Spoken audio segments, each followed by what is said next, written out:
Bonsoir, bonsoir à tous, j'espère que vous allez bien. Encore une fois, un nouveau live psycho un peu particulier ce soir parce que je ne vais pas parler que de psycho, mais on va parler ce soir du sommeil. Donc je vais laisser un petit peu le temps, comme d'habitude, à chacun pour pouvoir se connecter. Pendant ce temps-là, je prends quelques instants pour pouvoir connecter mon autre écran pour Facebook. Donc n'hésitez pas pendant ce temps-là à venir, à être nombreux sur ce live. Je vais juste vérifier que tout est ok au niveau de la connexion. Donc ce soir, live spécial sur le sommeil. Donc je sais que c'est une thématique qui touche énormément les étudiants qui ont un sommeil qui parfois peut être perturbé. Et donc on va voir pourquoi et comment faire surtout pour améliorer votre sommeil. Donc pendant que tout simplement mon téléphone et mon ordinateur se connectent pour pouvoir vous donner toutes les informations de ce soir. N'hésitez pas à me faire un petit coucou quand vous arrivez sur le live. Voilà. Alors, mon ordinateur est un petit peu lent ce soir. Et voilà. Bonsoir. Alors, j'ai vu qu'il y avait deux personnes qui venaient d'arriver. Alors, les images sont trop petites pour que je vous voie, mais en tout cas, bienvenue à vous. Bonsoir. Et bienvenue donc dans ce live psycho, le 24e, il me semble, si je ne me trompe pas, mais il est possible que je me trompe. Mais en tout cas, voilà, ce soir, gros programme puisqu'on va parler du sommeil.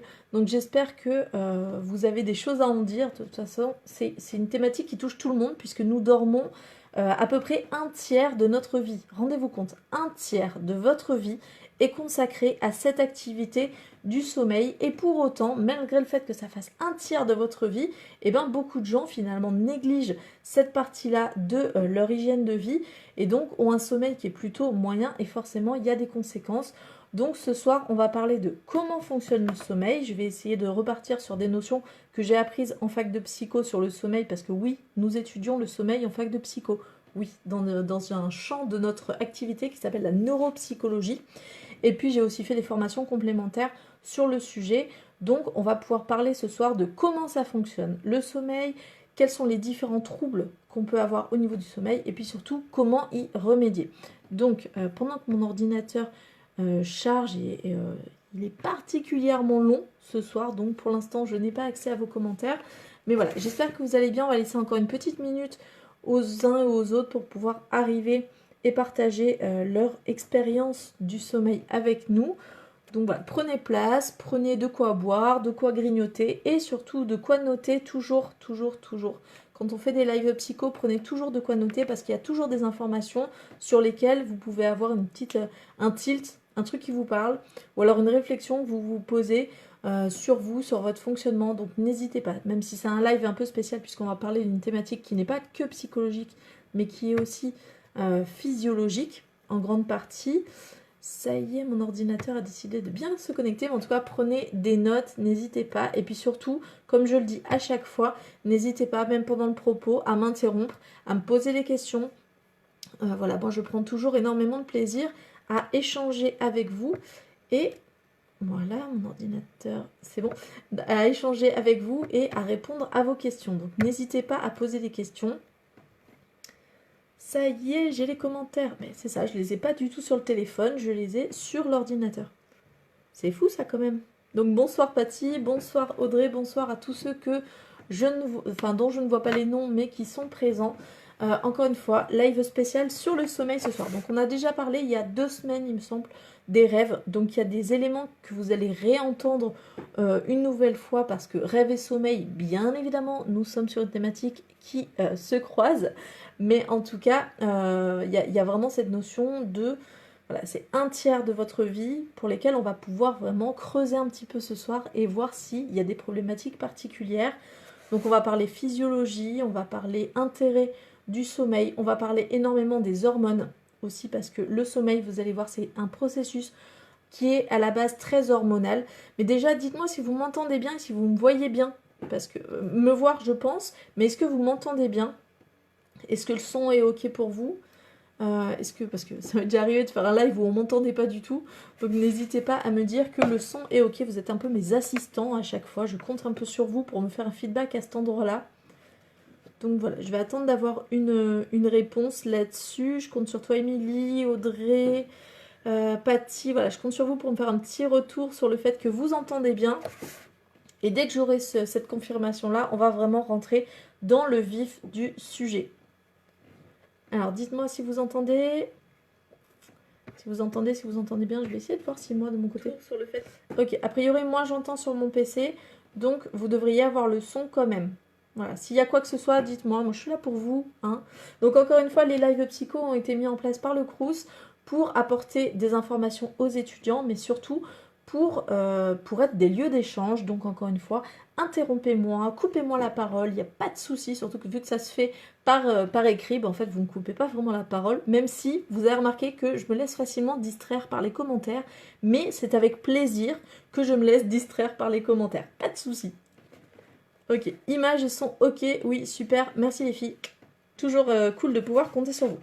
Donc, comme on en avait parlé la dernière fois lors du live sur les rêves, bien évidemment, le sommeil, c'est quelque chose de naturel. Alors, je vous dis ça, je vous apprends rien, vous aviez quand même remarqué que c'était quelque chose de naturel, mais voilà, encore une fois, un tiers de votre vie est consacré au sommeil. Le calcul est très simple, on dort généralement 8 heures par jour, allez, 7 à 8 heures on va dire par jour, bah, sur 24 heures, ça fait un tiers de votre temps. Voilà, si peu que vous ayez 2-3 siestes, si peu que vous ayez des petites grasses mat par-ci par-là, si peu que vous fassiez des grosses journées d'endormissement, ben, en gros, ça fait à peu près un tiers de votre vie. Vous imaginez un tiers de votre vie passé les yeux fermés en train de dormir. Alors, j'allais dire dans votre lit, mais pas forcément, puisqu'il y a des gens qui dorment en cours, il y a des gens qui dorment dans le bus, des gens qui dorment, voilà, on peut dormir un peu partout finalement. Ok, donc la dernière fois on avait aussi parlé du fait que le cerveau est configuré donc sur deux phases différentes, la phase de veille et la phase de sommeil. Donc normalement, chez un être humain qui n'a pas de soucis particuliers, pas de soucis ou pas de fonctionnement particulier au niveau de son cerveau, nous sommes des êtres plutôt diurnes, c'est-à-dire que nous sommes une espèce animale qui est censée dormir la nuit et vivre le jour. Notre cerveau est configuré comme ça, c'est-à-dire que nous réagissons à l'alternance de jour et de nuit. À l'inverse des chauves-souris. Les chauves-souris sont des animaux nocturnes, comme les chouettes, les hiboux, un certain nombre d'animaux qui sont des animaux nocturnes. Nous sommes des animaux, même si nous l'oublions parfois, nous sommes des animaux configurés en mode diurne. C'est pour ça que, en général, la plupart des gens dorment la nuit et sont éveillés la journée. Mais ça se passe vraiment dans votre cerveau et c'est programmé génétiquement, c'est-à-dire que c'est quelque chose qui est inhérent à notre code génétique. Dans nos gènes, dans cette séquence qu'il y a dans votre ADN, il y a une séquence qui vient dire un être humain, ça dort la nuit et s'est réveillé la journée. Donc normalement, on est sur des phases de 7 à 8 heures de sommeil par jour. C'est à peu près, hein, c'est une moyenne, hein. Bien sûr il y a des jours où c'est peut-être un peu moins, des jours où c'est peut-être un peu plus, des personnes pour qui c'est un peu moins, des personnes pour qui c'est un peu plus, mais on est à peu près là-dessus, et généralement, encore une fois, ce sont des généralités, les personnes dorment, sont éveillées de 7h du matin jusqu'à 22-23h le soir. On a vraiment ces deux phases-là, ces deux horaires-là qui sont généralement communément accepté par la plupart des êtres humains. Bien évidemment, la société fait que ces rythmes sont quand même modifiés, voilà, ça dépend de son activité, ça dépend de son fonctionnement physique dans la journée, ça dépend de plein de facteurs, ce sont des généralités. Encore une fois, dès que ce sont des généralités, autorisez-vous à toutes les nuances, il y a toujours des cas particuliers, hein. Il n'y a pas de souci là-dessus. Ok. Donc, qu'est-ce qui se passe pendant le sommeil? C'est surtout ça qui va nous intéresser, parce que ce qui se passe dans la journée, on en a parlé dans plein de lives, mais qu'est-ce qui se passe pendant le sommeil? On en a parlé la dernière fois, c'était un des étudiants d'ailleurs qui avait amené cette information, que je n'avais pas forcément prévu d'aborder, puisque je voulais l'aborder ce soir, mais du coup je vous la répète. Donc en général, le sommeil est organisé en cycle, c'est-à-dire qu'il n'y a pas, dans cette phase-là on a dit qu'il y avait deux phases, éveil-sommeil. Autant il y a des fluctuations dans l'état d'éveil, mais il y a aussi des fluctuations dans l'état de sommeil. Bien évidemment, vous avez probablement entendu parler des cycles de sommeil. Donc on a en tout dans la nuit à peu près 4 à 6 cycles de sommeil, c'est-à-dire on appelle ça les trains du sommeil. Chez les enfants, on appelle ça comme ça. ou alors quand on fait de la sophrologie, des choses comme ça, on parle souvent du train du sommeil, pour qu'on comprenne, il y a en gros 4 à 6 trains du sommeil dans la nuit. Dans ces trains du sommeil, il va y avoir différentes phases. C'est-à-dire qu'à l'intérieur de ces petits cycles, il y a différentes phases. Il y a une première phase de sommeil lent, léger. Donc c'est le moment où vous commencez à vous endormir, où vous ne savez pas trop si vous dormez pas, vous êtes un peu entre les deux. Mais en tout cas, il y a cette phase-là et globalement, votre cerveau va ralentir. Il va passer dans une phase un peu plus lente. Il va ralentir son activité jusqu'à passer dans un sommeil lent, profond. Et on garde cette notion de lenteur parce qu'on fera référence aux ondes cérébrales qui sont lentes. Voilà, on en parlera tout à l'heure. Mais en tout cas, voilà, on va passer du lent léger au lent profond. Ça va durer un certain temps. Et après, on va avoir une remontée de l'activité cérébrale.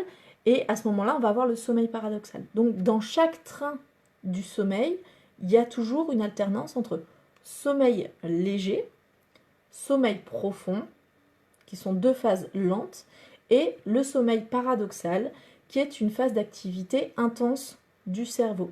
Donc ça, on avait associé ça à la phase où justement il y a les rêves. En fait, les rêves ne sont pas que dans cette phase-là, c'est un peu plus compliqué que ça, mais la plupart des rêves sont dans cette phase-là. Mais on est sur une phase d'activité cérébrale intense, dans ce sommeil paradoxal.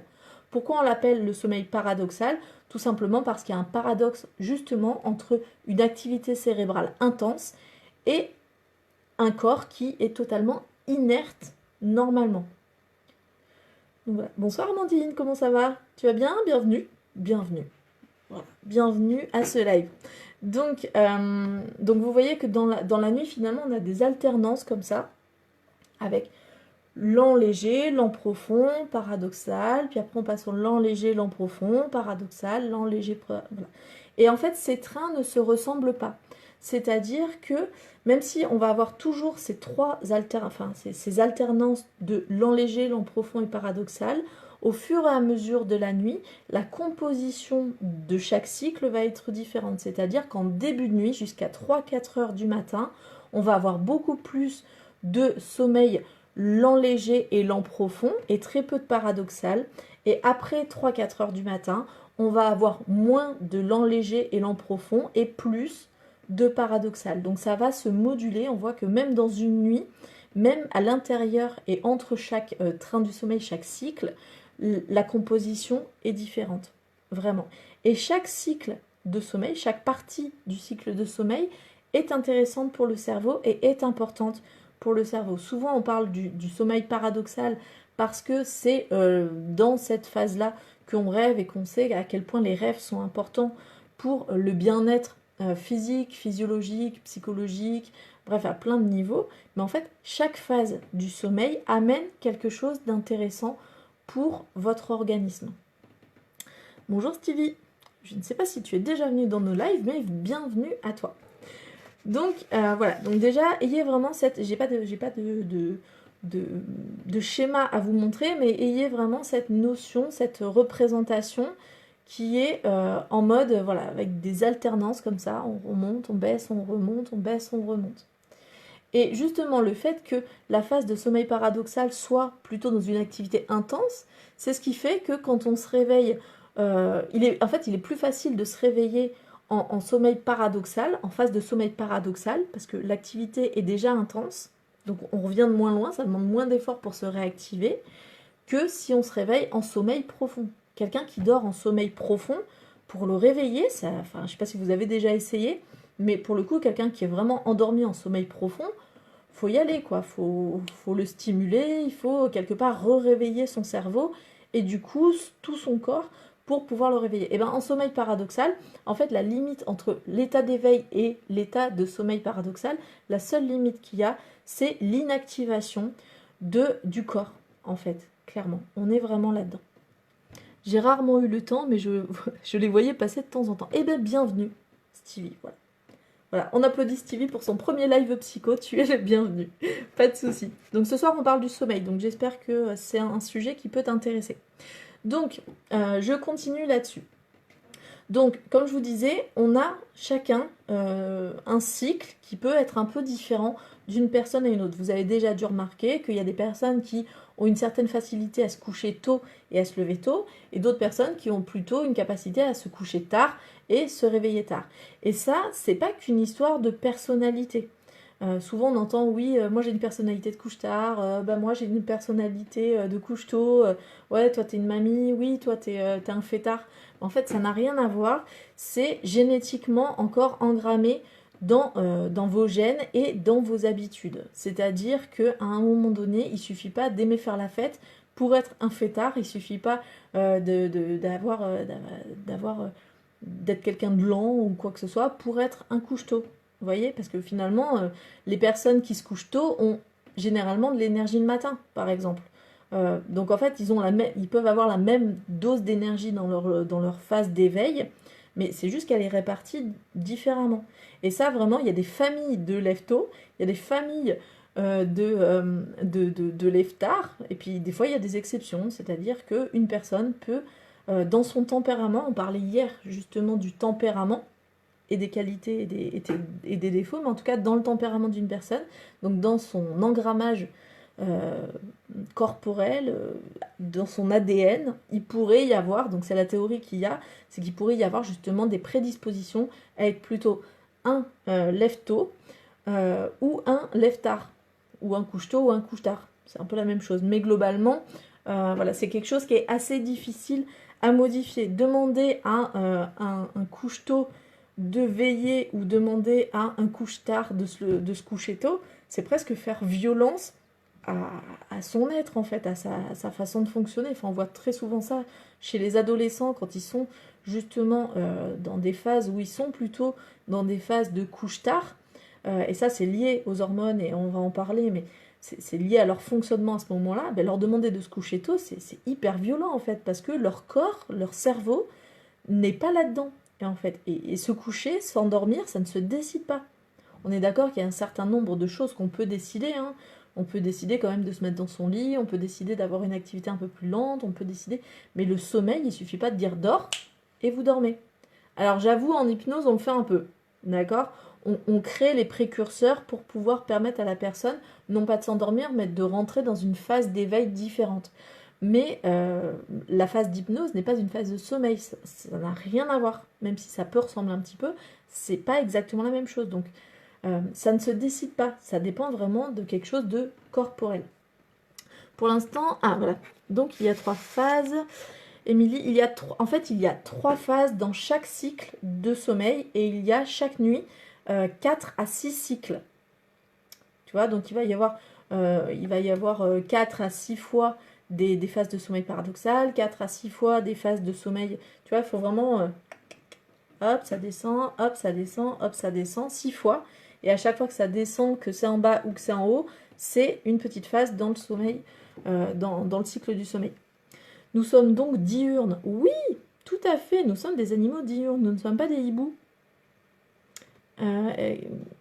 Qu'en est-il des personnes qui travaillent de nuit et dorment le jour? Y a-t-il des répercussions sur la santé physique et morale? Oui, Audrey, exactement. J'allais y venir. Bon, j'allais y venir plus tard, mais je peux vous en parler maintenant puisque tu l'abordes. Effectivement, le fait d'être des animaux diurnes et d'avoir des rythmes biologiques, ça fait que quand on vient avoir une vie, finalement, ou faire des choix de vie qui sont en contradiction avec son rythme biologique, et ben en fait, le corps peut vivre ça comme une agression. Et on n'a pas tous la même capacité à s'adapter par rapport à une modification du rythme biologique. Notamment quand c'est un changement soudain. Par exemple, des gens qui ils avaient une vie diurne, normale, et d'un coup, ils ont un boulot de nuit, et ben en fait, pour leur cerveau, pour leur corps, c'est hyper violent, en fait. C'est hyper, hyper violent. Effectivement, il peut y avoir des grosses répercussions physiques, physiologiques et psychologiques. Et ça, le côté psychologique, en fait, on le voit. Des fois, les personnes ne font pas forcément le rapport avec le fait d'avoir changé de rythme de vie, mais c'est très important. Je ne le répéterai jamais assez.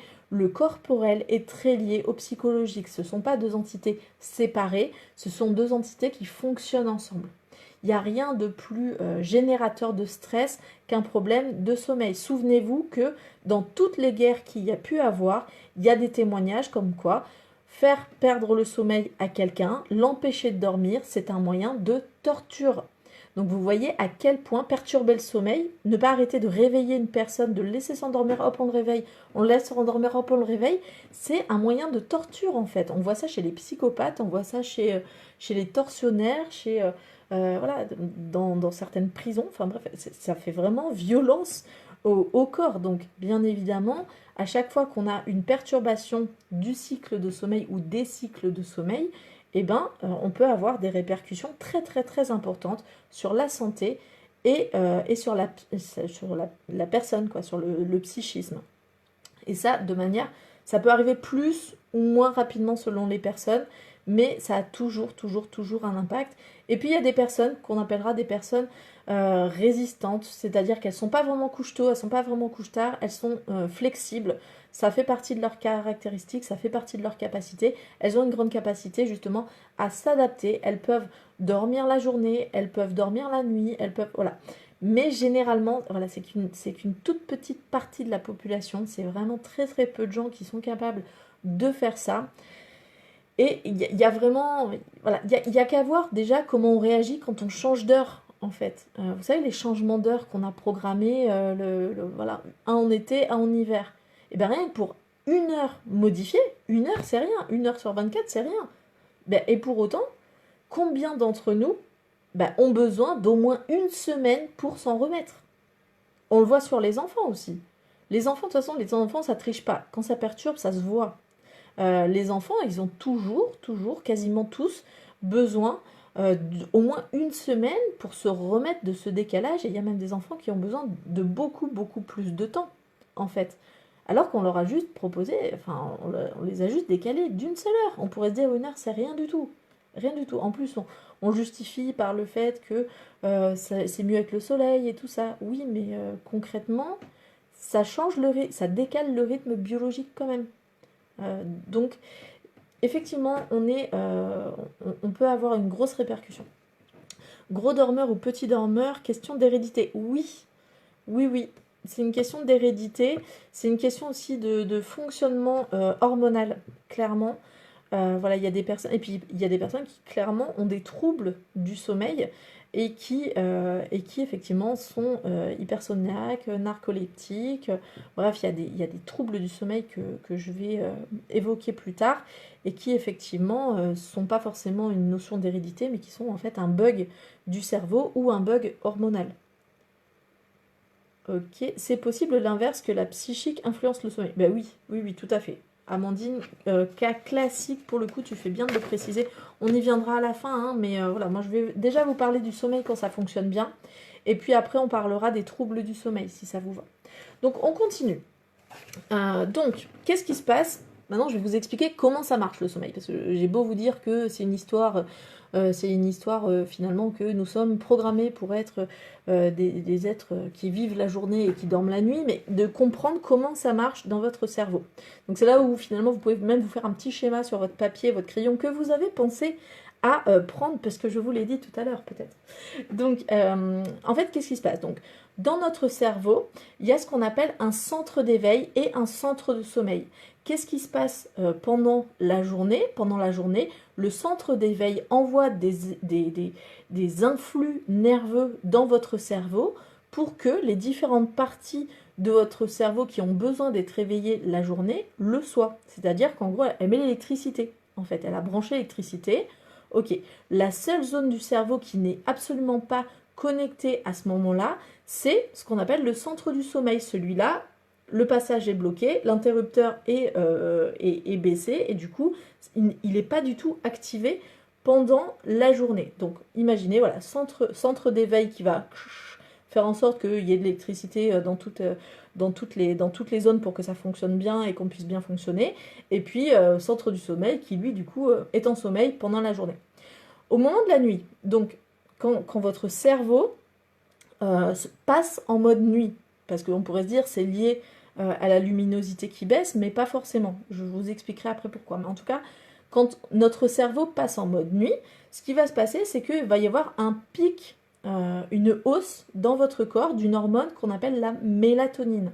Cette mélatonine, elle va venir finalement activer le centre du sommeil, et c'est le centre du sommeil qui va venir désactiver le centre de l'éveil. Donc ça se passe vraiment comme ça, c'est-à-dire que y a une hausse de la mélatonine, ça active le centre du sommeil, ça désactive, en tout cas ça réduit très fortement l'activité du centre d'éveil. C'est ce qui fait que votre cerveau passe à ce moment-là en sommeil lent, parce qu'en fait il ralentit. Il va vraiment énormément ralentir. Il va ralentir progressivement jusqu'à arriver en sommeil profond. Pendant cette phase-là, c'est important de savoir que dans votre cerveau, du coup, on passe sur des ondes lentes, c'est-à-dire qu'effectivement, l'électricité continue de passer parce que votre cerveau continue de fonctionner, mais il fonctionne de manière vraiment au ralenti. C'est un peu comme si finalement l'usine de votre cerveau fonctionnait vraiment en mode veille, c'est-à-dire qu'elle est juste, limite activée, mais vraiment de manière très très très peu intense, quoi. C'est voilà.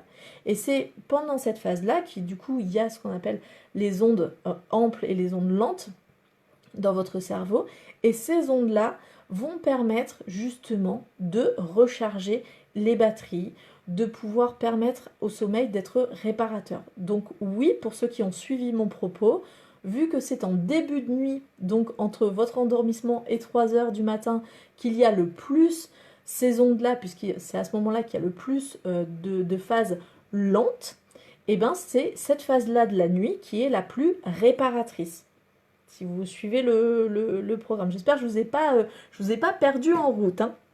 Donc, pendant cette phase-là, donc pendant la phase lente, c'est-à-dire lente légère et lente profonde, il continue à y avoir de l'activité motrice très légère dans le corps. C'est-à-dire vous pouvez avoir des petits soubresauts au niveau du menton, au niveau des mains, ça peut se retourner un peu. Vous savez, quand vous êtes en sommeil léger, ben finalement le corps est capable de bouger, de changer de position. Voilà, ça ce sont des choses que vous pouvez faire en sommeil léger et même en sommeil profond. Même si quand on passe en sommeil profond, progressivement, le corps va se désactiver. La dernière fois, je vous avais parlé de l'expérience des petits chats. Je ne sais pas si vous vous souvenez de l'expérience des petits chats. C'était en fait une expérience qui montrait en fait que l'activité ou l'activation ou la désactivation du corps se faisait au niveau du tronc cérébral, c'est-à-dire dans la partie la plus inférieure de votre cerveau, là, comme ça, dans la nuque, et donc dans la partie qui relie le cerveau à votre moelle épinière, en fait, pour des raisons très très simples, en fait. Et j'expliquais que du coup l'expérience des petits chats, ce qui est pas cool pour les petits chats, j'avoue, mais en tout cas l'expérience des petits chats, c'était ils avaient empêché ce tronc cérébral d'inhiber le corps. Et du coup, en fait, les petits chats, quand ils passaient en phase de sommeil paradoxal, c'est-à-dire quand l'activité remontait, et du coup, en fait, le corps agissait sans filtre, c'est-à-dire sans être éteint. Le corps faisait ce qui était activé dans les rêves et dans l'activité cérébrale. Ils vivaient leurs rêves, en fait.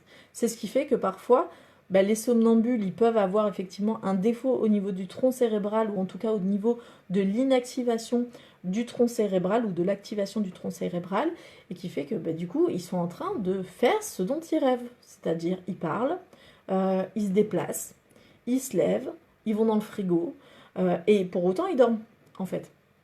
Donc, c'était l'expérience qu'ils avaient fait sur les petits chats. Donc, au final, quand on descend dans les ondes cérébrales et dans le sommeil profond, à un moment donné, à la fin du sommeil profond, il y a une inactivation du coup du corps total qui permet à la phase de sommeil paradoxal de se mettre en route et d'avoir une activation cette fois très intense du cerveau avec plein de sensations, avec des sons, avec vraiment toutes les zones de votre cerveau qui vont s'activer sans pour autant que ça connecte au corps.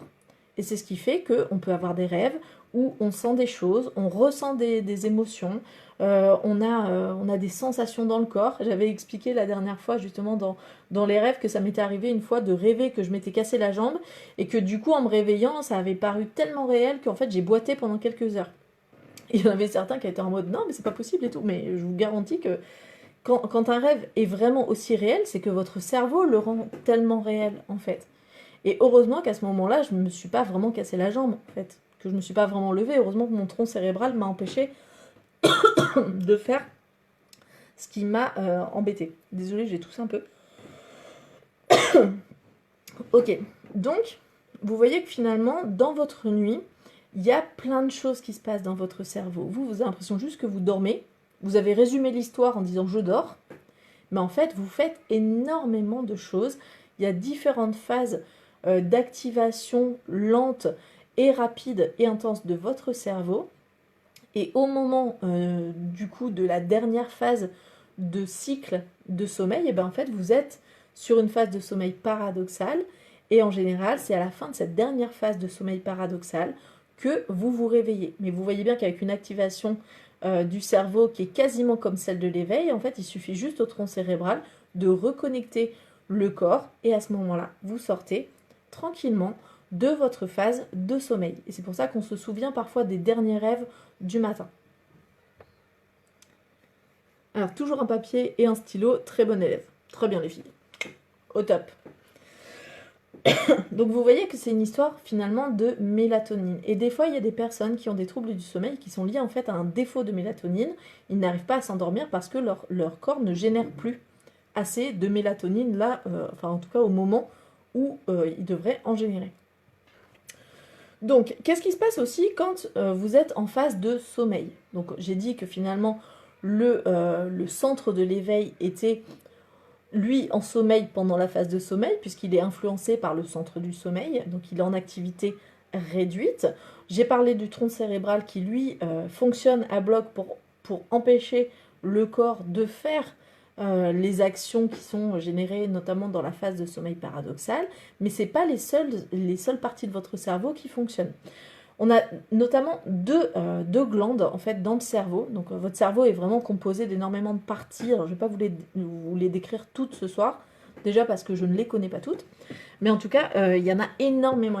Je vais vous parler de deux glandes qui sont très importantes pendant le sommeil dans le cerveau. Il s'agit de l'hypophyse. Donc l'hypophyse, clairement, c'est une toute petite partie de votre cerveau. C'est vraiment pas très très grand.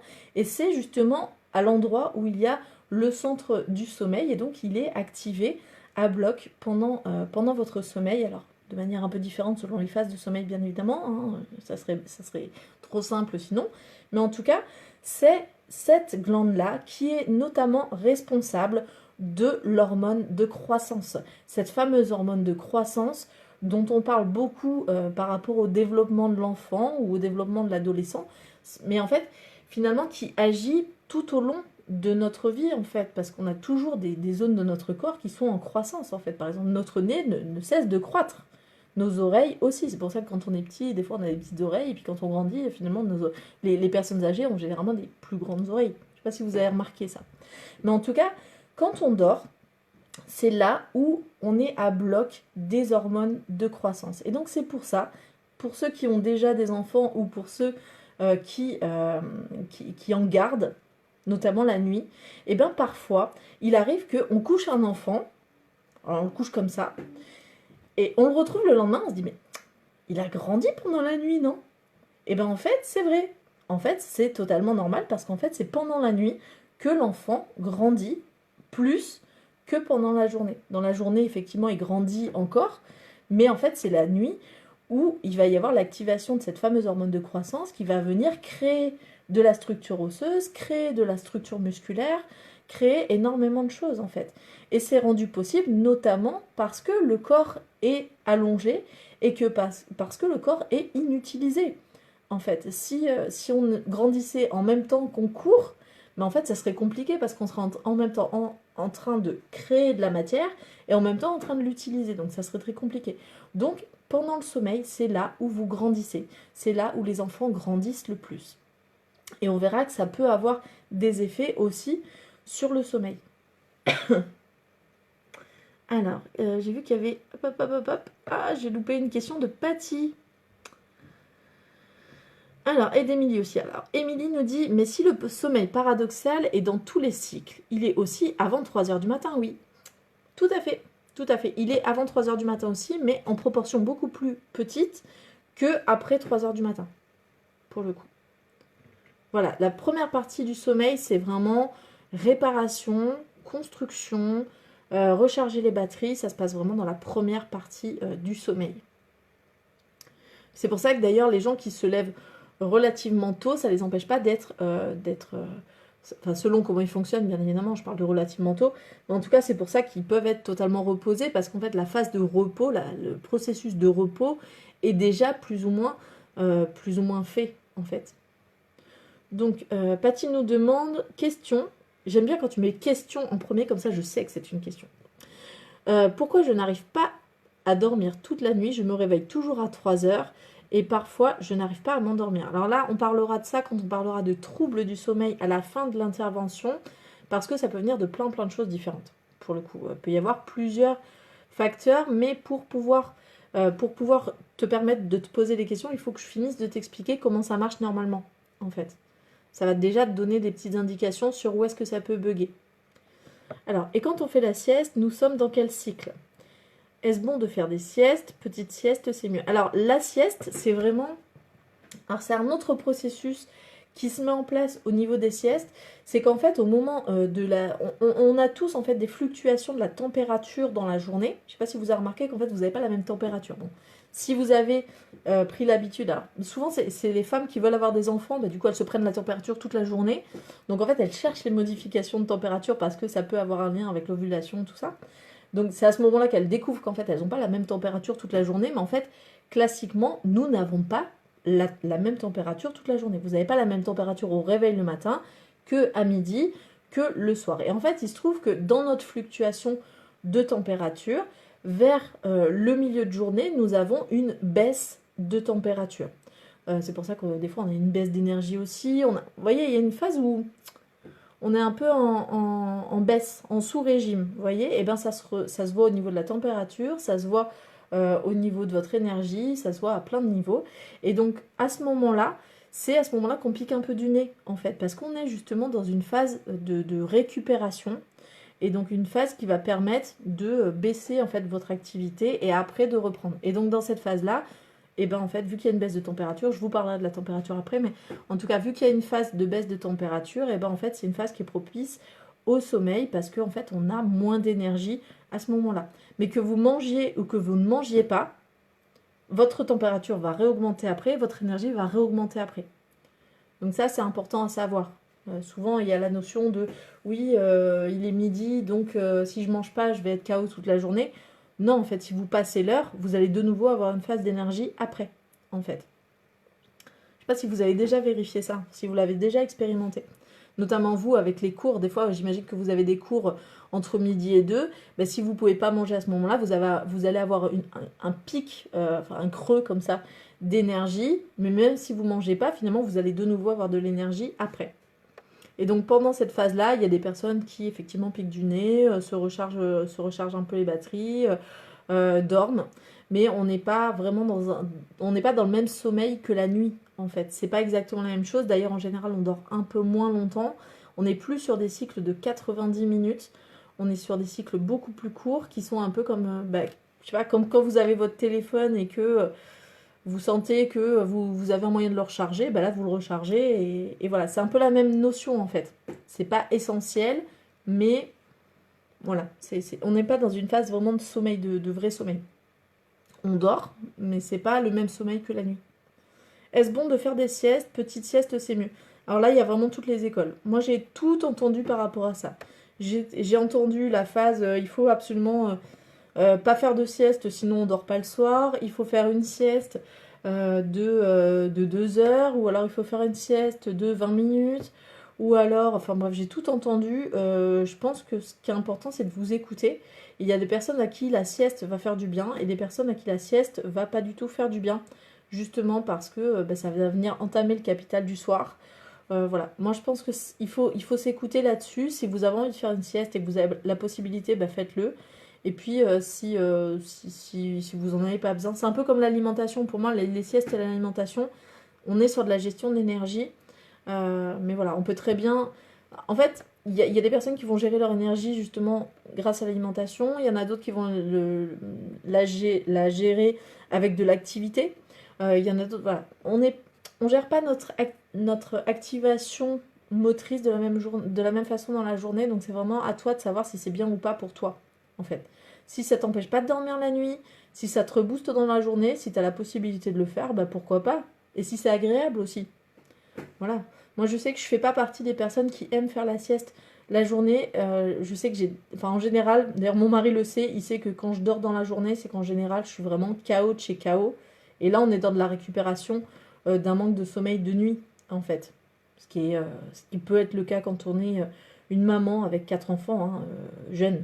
Voilà, il y a des phases comme ça, où généralement, quand il... Voilà, mais on n'est pas dans de la sieste à ce moment-là, on est dans de la récupération de la nuit. Vous voyez, c'est un peu différent, hein. Ok, alors, Audrey... Alors, c'est Audrey qui répond à Patty, tu cogites trop, plein de choses dans la tête. Donc on en parlera de ça. C'est perceptible visuellement quand il grandit en une nuit. Oui, Stevie. Mais carrément, mais... Enfin, franchement, moi, il y a des moments où... Enfin, ça me faisait halluciner. J'ai des enfants plutôt grands. Et vraiment, il y en a... Enfin, il y a des fois, je me suis dit, mais c'est pas possible. Le pyjama, il lui est allé hier soir. Ce matin, il se réveille. Le pyjama, il est trop petit. Enfin, c'est vraiment, des fois, très visible. On n'est pas pareil par rapport aux hormones de croissance. Il y a des enfants qui vont grandir de manière très linéaire, régulière et tout. On va pas les voir grandir parce que ça va se faire de manière vraiment... régulière, voilà.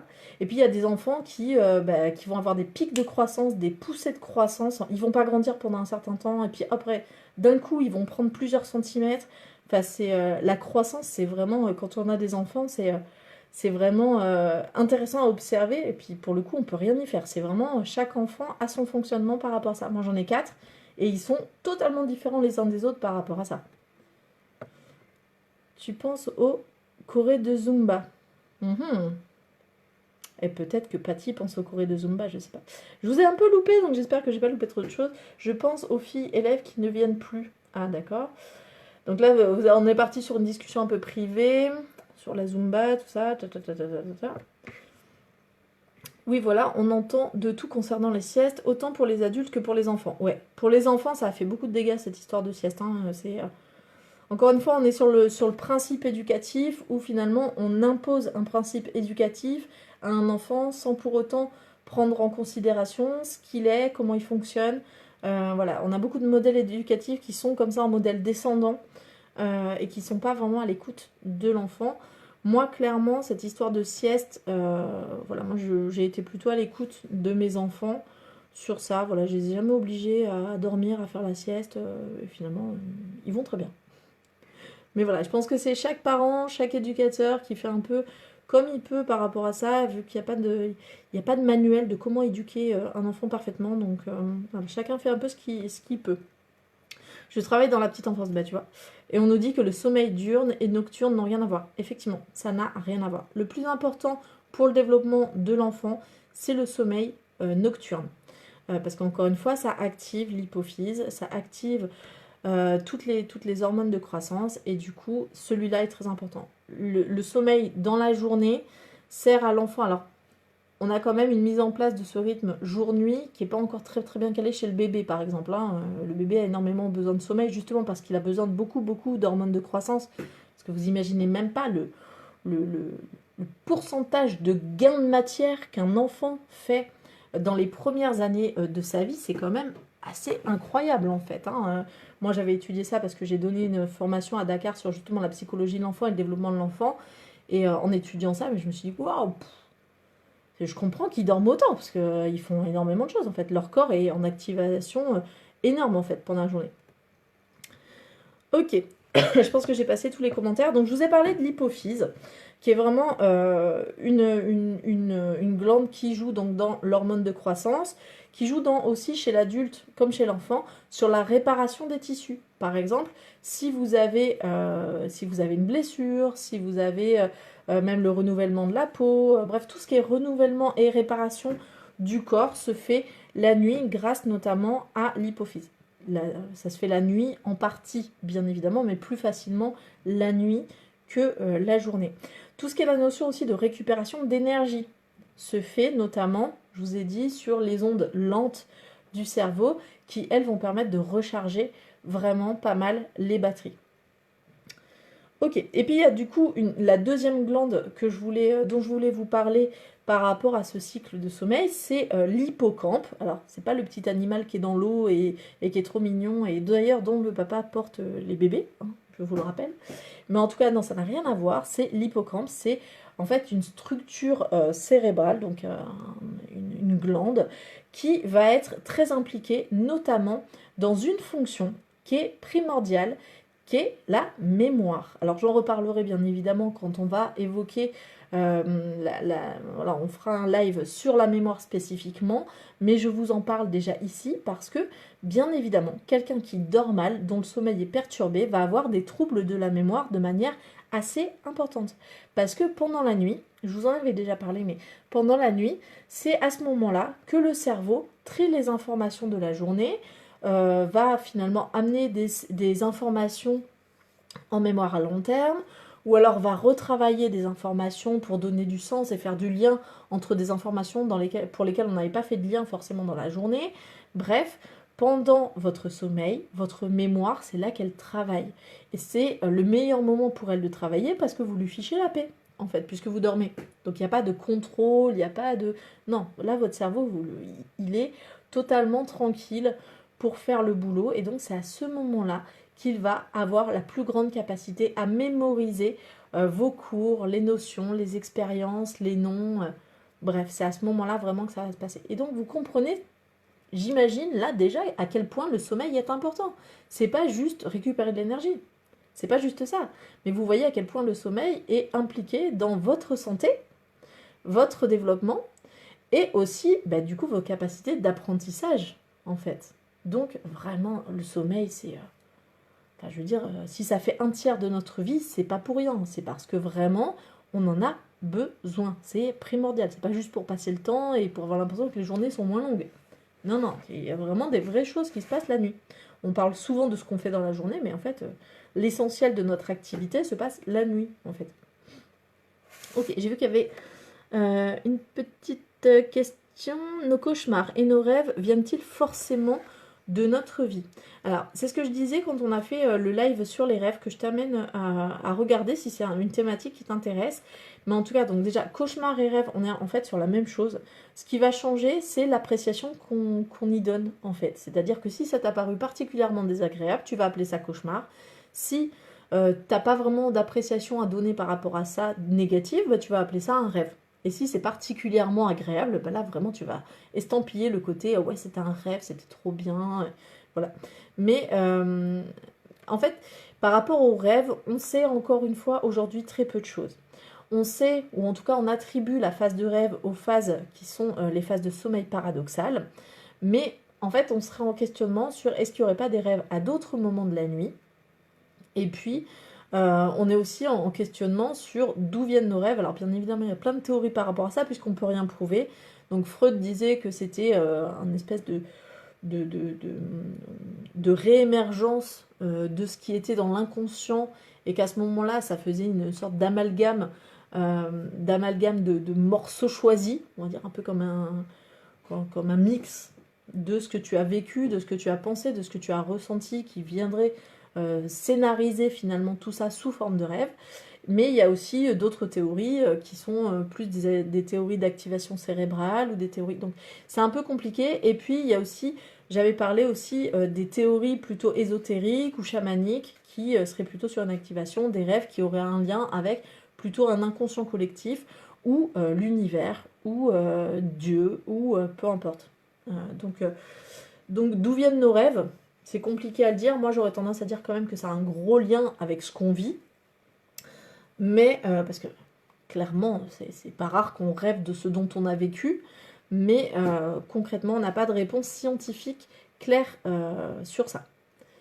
Trop fort, c'est papa hippocampe. Mais ouais, ils sont trop forts, les papas hippocampes. Franchement, je les trouve trop forts. Donc, merci de ton savoir. Ah bah, écoute, je me renseigne à chaque fois.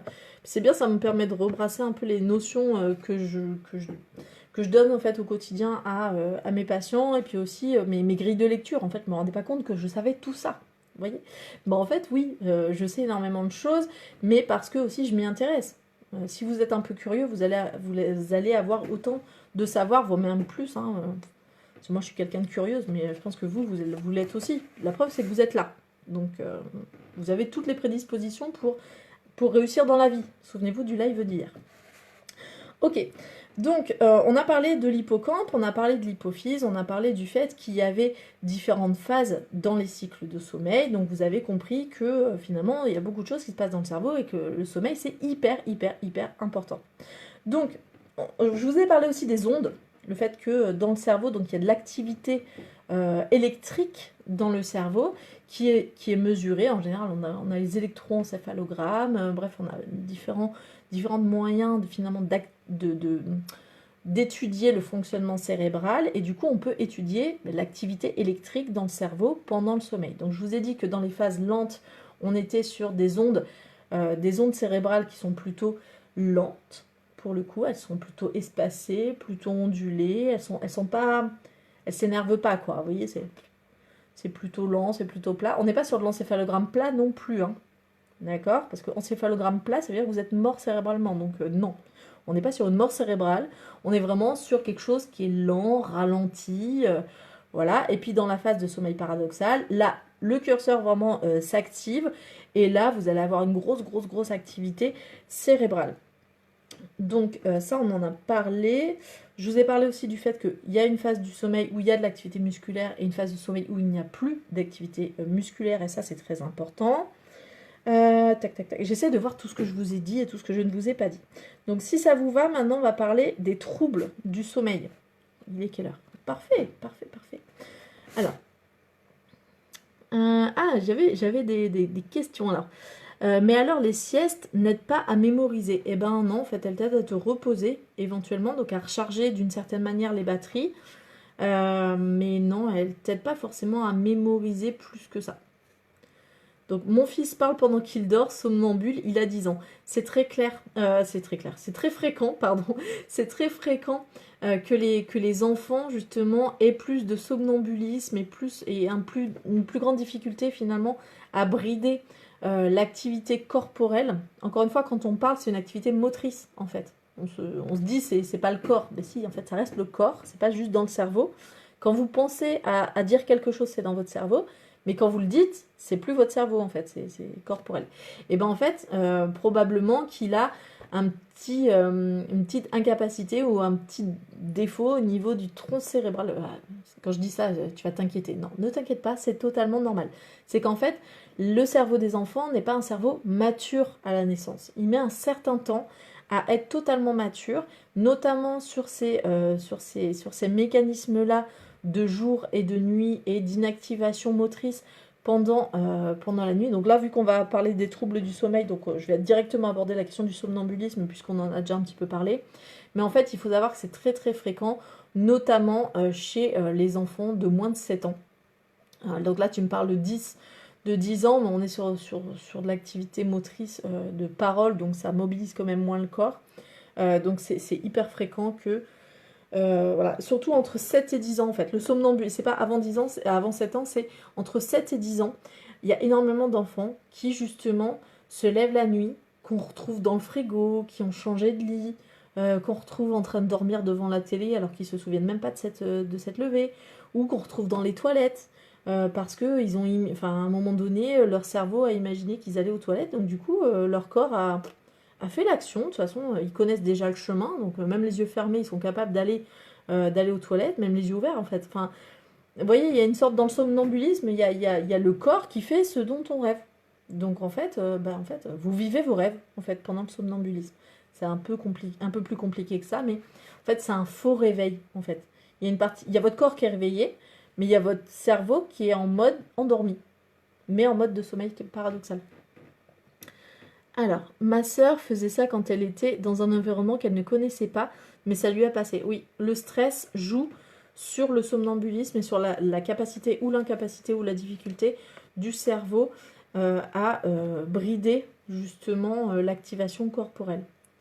Ouais, ça c'est très très très fréquent aussi. Donc, Audrey qui nous dit, oui, je pense qu'on voit plus de somnambulisme chez les enfants. Oui, oui, oui. Du somnambulisme chez les adultes, c'est souvent le signe soit d'un problème cérébral, soit d'un problème hormonal, soit d'un problème de stress. Très très souvent, c'est du stress en fait. C'est trop de stress et on va se retrouver avec justement des gens qui vont gérer leur stress dans le frigo la nuit, des gens, enfin voilà, toutes les compulsions. On a déjà parlé des compulsions, mais les compulsions vont s'activer la nuit parce qu'en fait, vu qu'ils les brident bien dans la journée, parce qu'ils sont au régime ou quoi, ou qu'ils font très attention à leur ligne, ou qu'ils savent que c'est pas bien de compenser de cette manière-là, et ben des fois dans la nuit, on va avoir justement des rêves de compensation. On en avait parlé quand j'avais parlé des rêves, mais du coup, on peut avoir aussi une activation corporelle qui fait qu'on retrouve les gens dans le frigo, en fait. Enfin, pas totalement dans le frigo, mais en tout cas dans la cuisine, avec des pots de yaourt partout. Voilà, voilà, ça peut arriver. Après, c'est pas la majorité des gens non plus, hein. Clairement, il n'y a pas tout le monde qui est somnambule. En général, les gens s'en rendent compte en plus. Enfin, ils s'en rendent pas compte tout à fait, mais c'est leur environnement qui leur fait dire que il s'est passé quelque chose dans la nuit. Donc, au niveau des troubles fréquents du sommeil, on a tout d'abord l'hypersomnie, c'est-à-dire les gens qui dorment trop. Ça peut être justement des gens qui ont besoin de faire énormément de siestes dans la journée, qui s'endorment pour un rien, justement parce que leur cerveau, donc leur centre du sommeil, a tendance à, voilà, hop, d'un coup, le centre du sommeil activé par de la mélatonine ou par un autre facteur se met à fonctionner. Et du coup, le cerveau, le centre du sommeil éteint le centre de l'éveil et on voit la personne s'endormir. Des fois, on voit ça chez les étudiants, par exemple.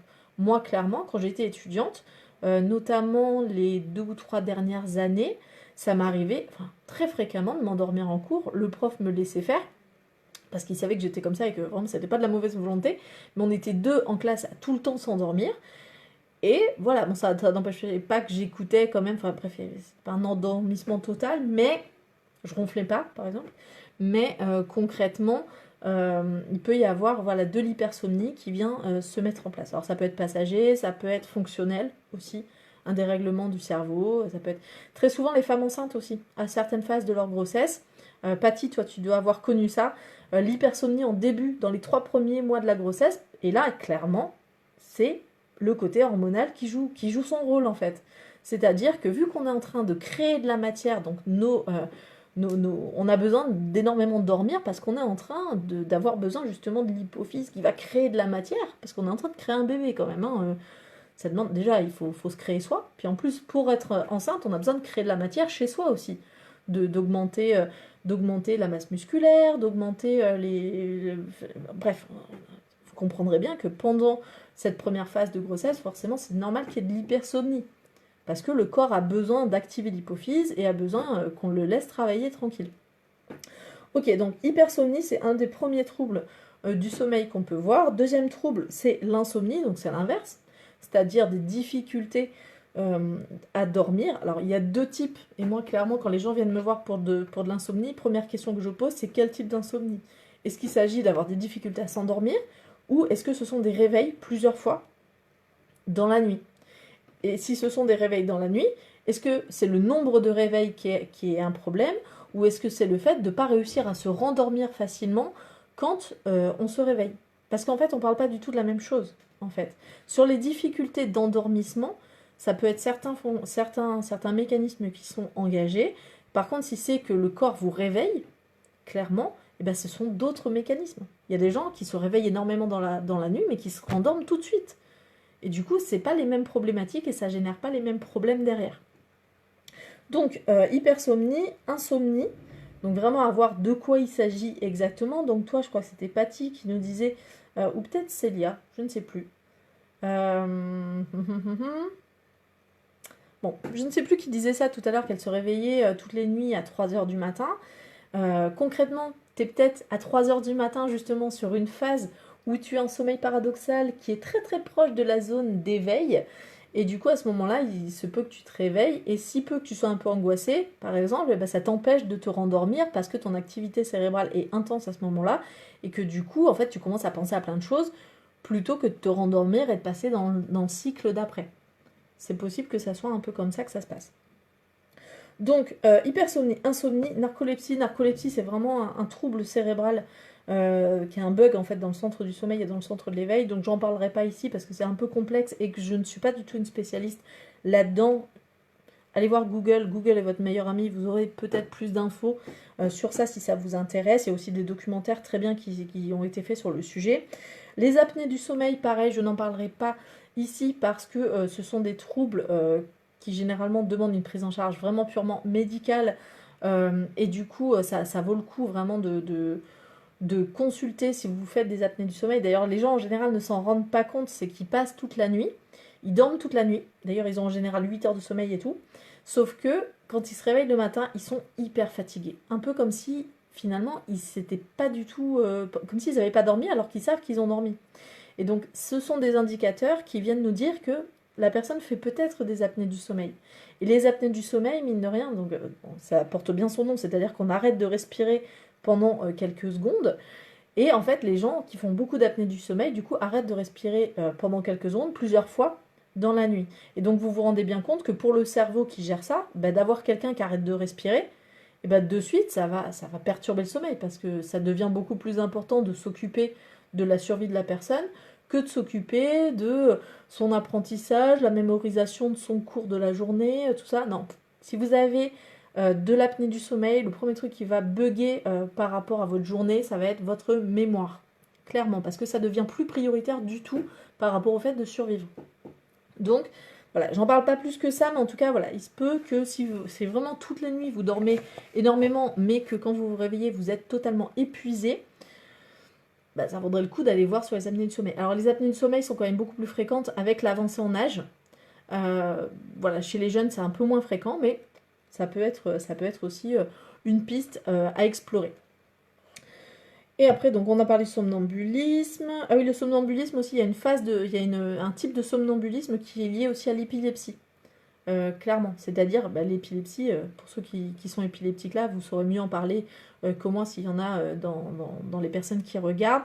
Mais en gros, c'est des décharges électriques dans le cerveau qui font qu'il y a certaines zones de votre cerveau qui vont s'activer de manière anarchique sur un temps très très court, mais de manière très très forte. Et voilà, et donc ça perturbe forcément le fonctionnement du corps, et du coup ça peut jouer aussi des tours au niveau du somnambulisme en fait. Ça peut activer des zones du corps alors que le corps est censé pas bouger, par exemple.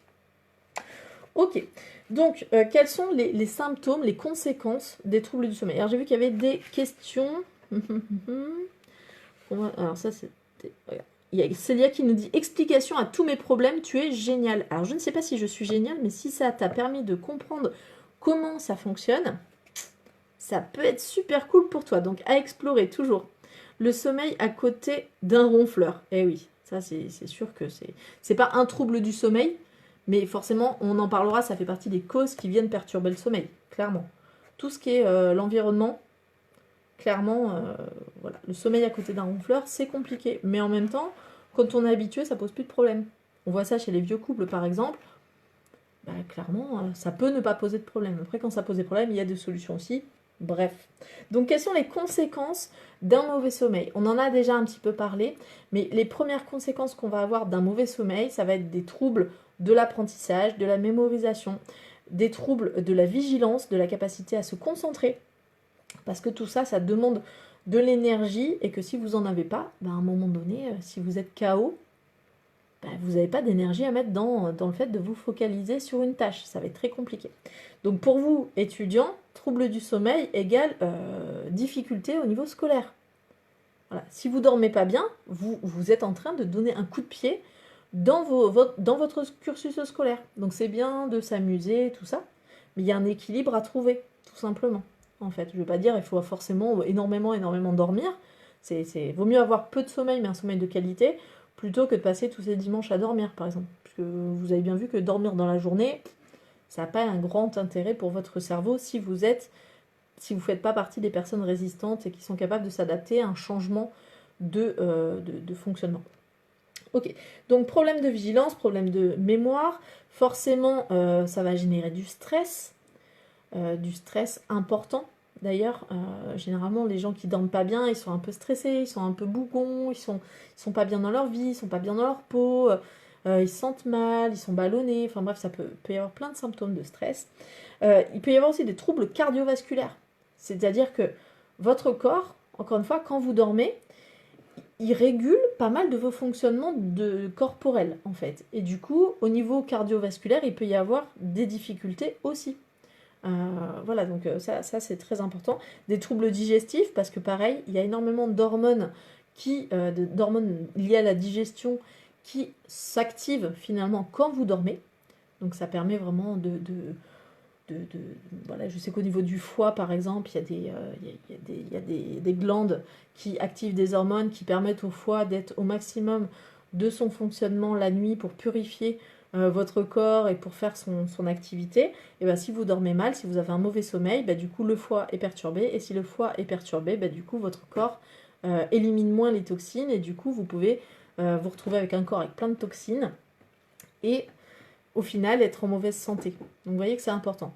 Par rapport à ça, il y a aussi les problèmes de poids, en fait. Parce qu'on sait que quand on dort bien, on élimine mieux, finalement, ou en tout cas on régule mieux, que ce soit l'insuline, que ce soit... les diabétiques le savent, hein, voilà.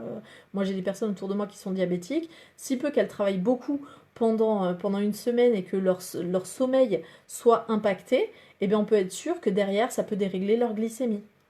Donc forcément, si ça dérègle leur glycémie, potentiellement ça peut dérégler leur comportement alimentaire, ça peut dérégler leur capacité à pouvoir stocker ou pas le trop plein de sucre. Enfin bref, vous voyez qu'il y a des conséquences digestives très importantes. Et puis, en tant que psychologue, ce que ça amène aussi, et ce que je vois souvent chez mes patients, c'est qu'au final, ça peut créer aussi de la dépression.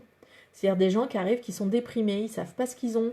Et en fait, ils n'ont pas de raison de déprimer dans leur vie, concrètement. Sauf que, en fait, ils dorment plus, en fait. Et on ne peut pas profiter de la vie si on ne dort pas.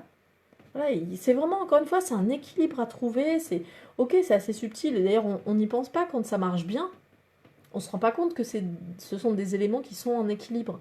Mais dès que ça commence à se déséquilibrer un peu, eh ben, vous pouvez être sûr que ça va jouer sur votre hygiène de vie en général, sur vos performances, sur votre humeur, sur votre capacité à vous projeter dans le temps. Voilà, ça va jouer sur énormément de choses. Ah oui, je vous ai parlé du fait que pendant le sommeil paradoxal, le corps était totalement bloqué, c'est-à-dire qu'il est inhibé et il ne peut pas bouger. Il n'y a qu'une seule zone du corps qui bouge pendant le sommeil paradoxal, et je vous en avais déjà parlé quand on avait parlé des rêves, c'est les yeux, en fait. C'est le seul endroit du corps qui bouge pendant le sommeil paradoxal. Tout le reste est bloqué, et pendant le sommeil paradoxal, les yeux font comme ça, là, sous les paupières.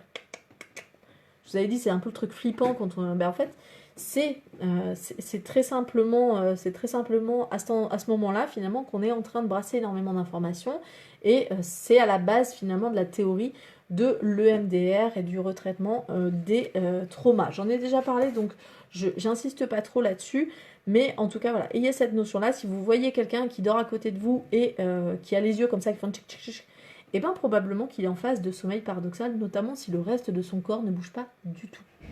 Ok ? Donc c'est la partie où il ne faut pas trop l'embêter, parce que vu qu'il est en activité cérébrale haute, il risque de se réveiller si vous l'embêtez trop. Ok, donc maintenant je vais prendre les minutes qui me restent pour vous parler de comment améliorer son sommeil, parce que ça me semble important quand même. Donc je vais regarder vos commentaires. Alors il y a Patty qui dit... Attends. Il y a Audrey qui dit à Patty, ça va s'arranger dans 30 ans, avec le temps, tu auras l'habitude. Donc il parle par rapport aux ronfleurs. Oui, on s'habitue à tout. On s'habitue à énormément de choses. On a une grande capacité d'adaptation. Et oui, peut-être que ça te dérangera moins dans quelques années, ou peut-être que ça va empirer. Avec l'âge, les ronflements, en général, ça empire. C'est rare que ça s'arrange avec l'âge. Donc, mais il y a des solutions par rapport aux ronflements. Voilà. Puis déjà... J'avais pas forcément prévu d'en parler, mais la manière dont on voit le sommeil et dont on considère la manière dont on devrait dormir, ça questionne quand même. Parce que qu'est-ce qui fait que des gens qui finalement ont des façons de dormir différentes, par exemple avec un qui ronfle beaucoup et l'autre qui supporte pas du tout ça, qu'est-ce qui fait qu'ils s'obligent à dormir dans le même lit ? C'est une convention sociale. je sais pas, vous, de toute façon, quand vous dormez, vous vous parlez pas, donc autant dormir séparés. Mais là, je vois que ça choquerait le côté convention sociale. Mais enfin, je veux dire, il y a des couples qui s'affranchissent de ces conventions sociales, qui s'obligent pas du coup à subir des opérations, des trucs, des machins, et pour lesquels ça marche bien, en fait. Dans 30 ans, le problème sera réglé car je ne serai plus là. Ah bah d'accord, c'est sympa. Donc j'imagine que Vincent et Patty, vous vous connaissez du coup, si je comprends bien. N'importe quoi, lol. Ok. Donc comment améliorer le sommeil? Donc vous allez voir que tout ce que je vais vous dire là prend sens parce que je vous ai expliqué comment fonctionnait le sommeil. Donc une des premières techniques toutes bêtes, et vous allez voir à quel point elle est bête, mais à quel point elle est efficace, c'est de jouer sur la température de la pièce et de votre corps. Tout simplement parce que, comme je vous l'ai dit, quand on a une baisse de la température corporelle par rapport à la température extérieure, et ben en fait, ça nous aide à nous endormir. En tout cas, il y a vraiment cette notion-là où le changement de température permet de s'endormir ou pas. Une preuve de ça, c'est concrètement quand il fait super chaud l'été, et ben je sais pas si vous êtes comme moi, mais quand il fait super super chaud l'été et que la température ne baisse pas la nuit, et ben moi je ne peux pas dormir. Vous voyez? Et j'imagine que vous êtes une certaine proportion à être pareil, c'est-à-dire que être dans trop de chaleur empêche de dormir. Donc une des stratégies pour pouvoir aider à s'endormir, et même par rapport aux enfants, c'est vrai que souvent les parents ne le font pas forcément, mais aérer une pièce pour l'amener à 19 degrés par exemple avant de dormir, eh ben ça permet d'aider l'endormissement. Parce que forcément, avec le froid, on est sur un ralentissement. Vous avez déjà remarqué que quand vous avez froid, sauf quand vous frissonnez, mais le froid ralentit les choses. Quand vous êtes énervé, quand vous êtes en colère, quand vous vous activez dans tous les sens, votre corps a chaud. Le fait de rafraîchir le corps va permettre finalement de s'endormir plus facilement parce que vous êtes déjà mécaniquement en train de baisser son activité. Vous voyez, on va jouer vraiment sur l'activité et aider le corps à aller dans une baisse d'activité pour déjà entamer le changement d'activité cérébrale. On est vraiment là-dedans. Donc pour changer la température de votre corps, il y a plusieurs stratégies. Donc j'en ai parlé, aérer la pièce pour que la pièce soit plus fraîche.